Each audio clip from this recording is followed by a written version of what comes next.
ಬದುಕಿನ ಪುಸ್ತಕದ ಎಲ್ಲ ಪುಟಗಳಲ್ಲಿ ಕೊನೆಯವರೆಗೂ ಉಳಿಯುವವರು ನಾವಷ್ಟೇ. ಉಳಿದವರೆಲ್ಲ ಒಂದೆರಡು ಪುಟದ ಸಾಲುಗಳಷ್ಟೇ. ಯಾರು ಇದ್ದರೂ ಇಲ್ಲದಿದ್ದರೂ ನಮ್ಮ ಪುಸ್ತಕದ ಪುಟಗಳು ನಮ್ಮಿಂದಲೇ ತುಂಬಬೇಕಷ್ಟೇ. ಮಳೆ ಬಂದು ನಿಂತ ನಂತರವೇ ಪ್ರಕೃತಿ ಸುಂದರವಾಗಿ ಕಾಣುವುದು. ಹಾಗೆಯೇ ಜೀವನದಲ್ಲಿ ಕಷ್ಟಗಳು ಬಂದು ಹೋದ ನಂತರವೇ ಜೀವನ ಸುಂದರವಾಗಿ ಕಾಣುವುದು. ವ್ಯಕ್ತಿಗೂ ವ್ಯಕ್ತಿತ್ವಕ್ಕೂ ಒಂದೇ ಅಕ್ಷರ ವ್ಯತ್ಯಾಸ. ವ್ಯಕ್ತಿ ಹೋದರೂ ವ್ಯಕ್ತಿತ್ವ ಬದುಕಿರುತ್ತೆ, ಆದರೆ ವ್ಯಕ್ತಿತ್ವ ಹೋದರೆ ವ್ಯಕ್ತಿ ಬದುಕಿದ್ದು ಸತ್ತಂತೆ. ಕೆಲವೊಂದು ನೋವುಗಳು ನಮ್ಮನ್ನು ಪಂಜರದ ಹಕ್ಕಿಯಂತೆ ಮಾಡುತ್ತೆ. ಯಾರಿಗೂ ಏನನ್ನು ಹೇಳೋದಕ್ಕೂ ಆಗೋದಿಲ್ಲ, ಹಾಗೂ ನೆಮ್ಮದಿಯಾಗಿ ಬದುಕುವುದಕ್ಕೂ ಆಗೋದಿಲ್ಲ. ಮಾತಲ್ಲೇ ಮನೆ ಕಟ್ಟುವವರ ಬಳಿ ಕಿವುಡನಾಗಿರು, ನಿನಗೆ ಬೆಲೆ ಕೊಡದಿರುವವರ ಬಳಿ ಮೂಕನಾಗಿರು, ಮಮತೆ ಇಲ್ಲದವರ ಬಳಿ ಅನಾಥನಾಗಿರು, ಪ್ರೀತಿಯಿಂದ ಇರುವವರ ಬಳಿ ಜೋಡಿಯಾಗಿರು, ಕಷ್ಟಕ್ಕಾಗುವವರ ಬಳಿ ಎಂದೆಂದಿಗೂ ನೀ ಋಣಿಯಾಗಿರು. ಮಾತು ಎಲ್ಲರೊಂದಿಗೂ ಮಾತನಾಡೋದನ್ನು ಕಲಿಸಿದ್ರೆ ಮೌನ ನಮ್ಮೊಂದಿಗೆ ನಾವು ಮಾತನಾಡೋದನ್ನು ಕಲಿಸುತ್ತೆ. ಗರ್ವ ಮತ್ತು ಅಹಂ ಇವೆರಡು ಸತ್ಯವನ್ನು ಎಂದೂ ಸ್ವೀಕರಿಸೋದಿಲ್ಲ. ನಗುವಿನಲ್ಲಿ ಜೊತೆ ಬರುವ 100 ಸಂಬಂಧಕ್ಕಿಂತ ದುಃಖದಲ್ಲಿ ಜೊತೆಯಾಗುವ ಒಂದು ಮನಸ್ಸು ಸಾಕು ಅಲ್ವಾ? ಯಾರ ಮಾತಿಗೂ ನೀ ಅಂಜಬೇಡ, ಯಾರ ಆಸೆಯಂತೆಯೂ ನೀ ಇರಬೇಡ, ಯಾರನ್ನೂ ನಂಬಿ ನೀ ಬದುಕಬೇಡ, ನಿನ್ನ ಜೀವನ ನಿನಗೆ ಮರೆಯಬೇಡ. ಸಾಧಿಸಲಾರದವನು ಅಡ್ಡಿ ಆತಂಕಗಳ ಕಾರಣ ಕೊಟ್ಟು ಸುಮ್ಮನಾಗುತ್ತಾನೆ. ಸಾಧಿಸಿಯೇ ತೀರುತ್ತೇನೆ ಎನ್ನುವವನು ಏನೇ ಅಡ್ಡಿ ಆತಂಕಗಳು ಬರಲಿ ನೋಡಿಯೇ ಬಿಡೋಣ ಎಂದು ಎದೆಯುಡ್ಡಿ ಮುನ್ನುಗ್ಗಿ ಹಿಡಿದ ಕಾರ್ಯವ ಮಾಡಿ ಜಯಿಸುತ್ತಾನೆ. ನೀನು ಸುಮ್ಮನಾಗುವೆಯೋ, ಜಯಿಸಿ ಆನಂದ ಹೊಂದುವೆಯೋ ನಿರ್ಧರಿಸಿ ನಡೆ. ಒತ್ತಡವಿಲ್ಲದ ಉದ್ಯೋಗವಿಲ್ಲ, ನಷ್ಟವಿಲ್ಲದ ವ್ಯಾಪಾರವಿಲ್ಲ, ಕಷ್ಟವಿಲ್ಲದ ವ್ಯವಸಾಯವಿಲ್ಲ, ನೋವಿಲ್ಲದ ಸಂಸಾರವಿಲ್ಲ, ಸಮಸ್ಯೆಗಳಿಲ್ಲದ ಮನುಷ್ಯನಿಲ್ಲ. ಇವೆಲ್ಲವನ್ನು ಜಯಿಸಿದರೇನೇ ಜೀವನ. ಮುಂದುವರಿಯುತ್ತಿರುವ ವ್ಯಕ್ತಿ ಮತ್ತೊಬ್ಬರಿಗೆ ತೊಂದರೆ ಮಾಡೋದಿಲ್ಲ, ಮತ್ತೊಬ್ಬರಿಗೆ ತೊಂದರೆ ಮಾಡುವ ವ್ಯಕ್ತಿ ಯಾವತ್ತೂ ಮುಂದುವರಿಯೋದಿಲ್ಲ. ಜೀವನದಲ್ಲಿ ಅನುಮಾನ ತಪ್ಪಾಗಬಹುದು, ಆದರೆ ಅನುಭವ ಎಂದಿಗೂ ತಪ್ಪಾಗಲ್ಲ. ಅನುಮಾನ ಕೇವಲ ಮನಸ್ಸಿನ ಭಾವನೆಯಾದರೆ ಅನುಭವ ಜೀವನದಲ್ಲಿ ನಾವು ಕಲಿತ ದೊಡ್ಡ ಪಾಠ. ಬದುಕುವ ಆಸೆ ಇದ್ರೆ ನಿನ್ನ ಶತ್ರುಗಳ ಕಣ್ಣೆದುರಲ್ಲೇ ಬದುಕು. ಅವರು ನಿನ್ನ ಎದುರು ಸುಳಿದಾಗಲೆಲ್ಲ ನಿನ್ನಲ್ಲಿ ಬದುಕುವ ಛಲ ಎಚ್ಚೆತ್ತುಕೊಳ್ಳುತ್ತೆ. ಆಪತ್ಕಾಲದಲ್ಲಿ ಉಪದೇಶ ಮಾಡುವುದಕ್ಕಿಂತ ಉಪಕಾರ ಮಾಡಿದರೆ ಜೀವನ ಪೂರ್ತಿ ನೆನಪು ಮಾಡಿಕೊಳ್ಳುತ್ತಾರೆ. ಹಳಸಿದ ಅನ್ನಕ್ಕೆ ತುಪ್ಪದ ಒಗ್ಗರಣೆ ಹಾಕಿದಷ್ಟು ವ್ಯರ್ಥ, ಮಾಸಿದ ಸಂಬಂಧಗಳನ್ನು ನೆನಪಿಸಿಕೊಂಡಷ್ಟು ಸಮಯ ವ್ಯರ್ಥ. ಯಾರನ್ನು ಕೀಳಾಗಿ ನೋಡುವ ಅವಶ್ಯಕತೆ ಇಲ್ಲ, ಯಾಕೆಂದ್ರೆ ಓದಿದವನು ಪುಸ್ತಕದ ಪಾಠ ಕಲಿತಿದ್ರೆ ಓದದವನು ಜೀವನದ ಪಾಠ ತಿಳ್ಕೊಂಡಿರ್ತಾನೆ. ನಕಾರಾತ್ಮಕ ವ್ಯಕ್ತಿಗಳ ಕುರಿತು ನೀವು ಕಡಿಮೆ ಪ್ರತಿಕ್ರಿಯೆ ನೀಡಿದಷ್ಟು ನಿಮ್ಮ ಜೀವನ ಹೆಚ್ಚು ಶಾಂತಿಯುತವಾಗಿರುತ್ತೆ. ಹೊಗಳಿಕೆಯಿಂದ ಕರಗಬೇಡ, ಟೀಕೆಗೆ ಕುದಿಯಬೇಡ, ನಿಸ್ವಾರ್ಥದಿಂದ ಕೆಲಸ ಮಾಡು, ಯಾಕೆಂದ್ರೆ ಈ ಭೂಮಿಯ ಮೇಲಿನ ಎಲ್ಲವೂ ನಾಶವಾಗುತ್ತೆ. ಸರಿಯಾದ ಸಮಯದಲ್ಲಿ ಸರಿಯಾಗಿ ಮಾತನ್ನು ಅರ್ಥ ಮಾಡಿಕೊಳ್ಳುವವರು ಮತ್ತು ತಪ್ಪಾದ ಸಮಯದಲ್ಲಿ ಸರಿಯಾಗಿ ಮಾತನ್ನು ಅರ್ಥ ಮಾಡಿಸಿಕೊಡುವವರು ಸಿಗುವುದು ತುಂಬಾ ವಿರಳ. ಹೊರಗಿನಿಂದ ನಮ್ಮವರಂತೆ ನಟನೆ, ಒಳಗೊಳಗೆ ನಮ್ಮನ್ನು ದ್ವೇಷ ಮಾಡುವವರನ್ನು ನೋಡಿ ನಮಗೆ ನಗು ಬರುತ್ತೆ. ಯಾವಾಗ ನಿಮ್ಮ ಅವಶ್ಯಕತೆ ಇರುತ್ತೋ ಆಗಲೇ ಗೌರವ ಸಿಗೋದು. ಜೀವನವು ತುಂಬಾ ಸ್ವಾರ್ಥಿ. ಚಳಿಗಾಲದಲ್ಲಿ ಆ ಸೂರ್ಯನ ಬರುವಿಕೆ ಹಾದಿಕಾದರೆ ಬೇಸಿಗೆಯಲ್ಲಿ ಅದೇ ಸೂರ್ಯನನ್ನು ತಿರಸ್ಕಾರ ಮಾಡುತ್ತೇವೆ. ಪ್ರತಿಯೊಬ್ಬರಿಗೂ ನಿಮ್ಮ ಅಮೂಲ್ಯವಾದ ಸಮಯವನ್ನು ಕೊಡುವುದು ಆ ಸಮಯಕ್ಕೆ ಅಪಮಾನ ಮಾಡಿದ ಹಾಗೆ. ನೀವು ಯಾವ ವ್ಯಕ್ತಿಗೆ ಅತಿ ಹೆಚ್ಚು ಮಹತ್ವ ಕೊಡುವಿರೋ ಅದೇ ವ್ಯಕ್ತಿ ನಿಮ್ಮನ್ನು ಅಷ್ಟೇ ಅಳಿಸಿ ಬಿಡುವರು. ನೀವು ಯಾರ ಹಿಂದೆ ಬಿದ್ದಿದ್ದೀರೋ ಅವರಿಂದ 2 ದಿನ ದೂರವಿದ್ದು ನೋಡಿ, ಅವರು ನಿಮ್ಮನ್ನು ಮಾತನಾಡಿಸೋದಿರಲಿ, ನಿಮ್ಮ ನೆನಪು ಕೂಡ ಮಾಡಿಕೊಳ್ಳುವುದಿಲ್ಲ. ಜನ ತಮ್ಮ ಜಾಗದಲ್ಲಿ ಸರಿಯಾಗಿಯೇ ಇರುತ್ತಾರೆ, ಆದರೆ ನಾವೇ ಅವರನ್ನು ಅಗತ್ಯಕ್ಕಿಂತ ಹೆಚ್ಚು ಒಳ್ಳೆಯವರು ಮತ್ತು ನಮ್ಮವರೆಂದುಕೊಂಡು ಬಿಡುತ್ತೇವೆ. ಹೇಳಿಕೊಳ್ಳಲು ಬೆಟ್ಟದಷ್ಟು ಇದ್ದಾಗ ಮನುಷ್ಯ ಯಾವಾಗಲೂ ಮೌನವಾಗಿ ಬಿಡುತ್ತಾನೆ. ಮುಖಕ್ಕೆ ಬಣ್ಣ ಹಚ್ಚಿಕೊಂಡು ನಾಟಕವಾಡುವವರನ್ನು ಗುರುತಿಸಬಹುದು, ಆದರೆ ಮನಸ್ಸಿಗೆ ಬಣ್ಣ ಹಚ್ಚಿಕೊಂಡು ನಾಟಕವಾಡುವವರನ್ನು ಗುರುತಿಸಲು ಆಗೋದಿಲ್ಲ. ಯಾರು ಒಂಟಿಯಾಗಿ ಇರುವ ಕಲೆಯನ್ನು ಕಲಿಯುತ್ತಾರೋ ಅವರೇ ತುಂಬ ಸಂತೋಷವಾಗಿರುತ್ತಾರೆ. ಯಾವುದು ನಿಮ್ಮದಲ್ಲವೋ ಅದರ ಮೇಲೆ ಹಕ್ಕು ಚಲಾಯಿಸಬೇಡಿ. ನಿಮ್ಮ ನೋವನ್ನೇ ಅರ್ಥ ಮಾಡಿಕೊಳ್ಳದವರ ಹತ್ತಿರ ದುಃಖ ತೋಡಿಕೊಳ್ಳಬೇಡಿ.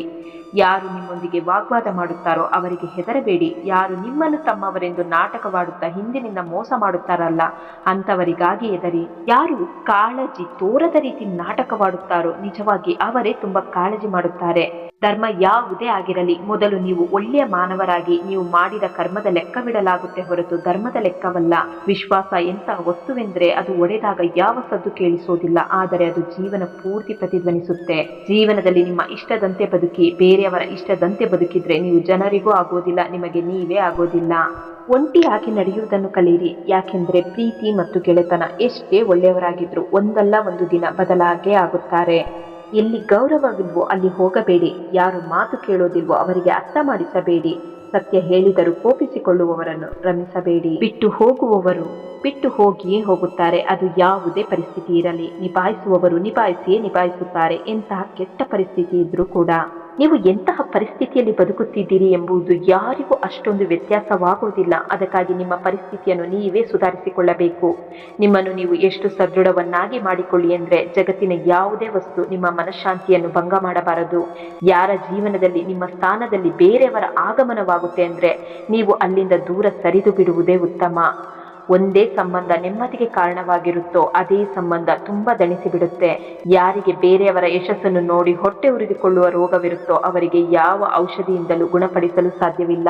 ಗೆಳೆತನವೂ ಮುಖ್ಯ ಮತ್ತು ಸಂಬಂಧಗಳು ಮುಖ್ಯ. ಆದರೆ ಜೀವನದ ಕಠಿಣ ಕ್ಷಣಗಳು ಮತ್ತು ಕೆಟ್ಟ ಪರಿಸ್ಥಿತಿಗಳು ಒಂಟಿಯಾಗಿ ಹೇಗೆ ಇರಬೇಕು ಎಂಬ ಪಾಠವನ್ನು ಕಲಿಸಿಕೊಡುತ್ತೆ. ಕಳೆದುಕೊಳ್ಳಲು ಏನು ಇರೋದಿಲ್ವೋ ಅವರೇ ತುಂಬಾ ಶಕ್ತಿಶಾಲಿಗಳಾಗುತ್ತಾರೆ.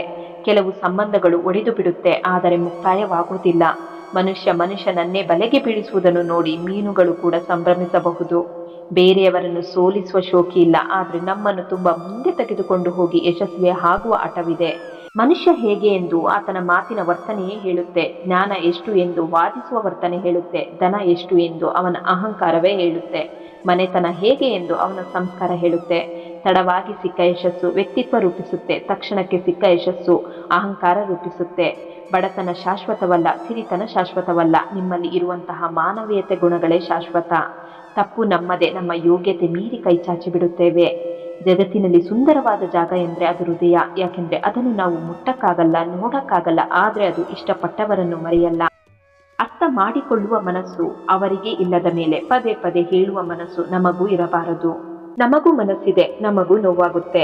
ಯಾರ ಜೀವನದಲ್ಲೂ ಆಯ್ಕೆಯಾಗಿರಬೇಡಿ. ನಿಮಗಾಗಿ ಮಿಡಿಯುವವರ ಹೃದಯದಲ್ಲಿ ರಾಜನಂತಿರಿ. ಕಾಯುವುದಕ್ಕೂ ಒಂದು ಅರ್ಥವಿದೆ. ಪ್ರತಿ ಸಲ ಕಾದು ಕಾದು ನಿರಾಸೆಯಾದ್ರೆ ನಂಬಿಕೆಯು ಹೊರಟು ಹೋಗುತ್ತೆ. ಕೆಲವರು ಏನಾದರೂ ಮಾತನಾಡಿ ಮನಸ್ಸು ನೋಯಿಸಿದ್ರೆ ಕೆಲವರು ಮೌನವಾಗಿದ್ದುಕೊಂಡು ಕೊಂದು ಬಿಡುತ್ತಾರೆ. ಮೋಸ ಎಲ್ಲರೂ ಮಾಡ್ತಾರೆ, ಆದರೆ ನಂಬಿಕೆ ದ್ರೋಹ ನಾವು ತುಂಬಾ ನಂಬಿದವರೇ ಮಾಡ್ತಾರೆ. ಎಲ್ಲ ಗೊತ್ತಿದ್ದರೂ ಸುಮ್ಮನೆ ಇದ್ದು ಬಿಡು. ಯಾಕೆಂದ್ರೆ ಇಲ್ಲಿ ಸತ್ಯಕ್ಕೆ ಬೆಲೆ ಇಲ್ಲ. ಅದೃಷ್ಟ ಮತ್ತು ನಮ್ಮವರ ಮೇಲೆ ಯಾವ ನಂಬಿಕೆಯೂ ಇಲ್ಲ. ಯಾವಾಗ ಬದಲಾಗುತ್ತಾರೆ ಹೇಳಲು ಬರೋದಿಲ್ಲ. ಮೃದು ಮನಸ್ಸಿನವರು ಬೇಗ ಅಳುತ್ತಾರೆ, ಬೇಗ ಕೋಪ ಮಾಡಿಕೊಳ್ಳುತ್ತಾರೆ, ಅಷ್ಟೇ ಬೇಗ ಸಮಾಧಾನ ಕೂಡ ಆಗುತ್ತಾರೆ.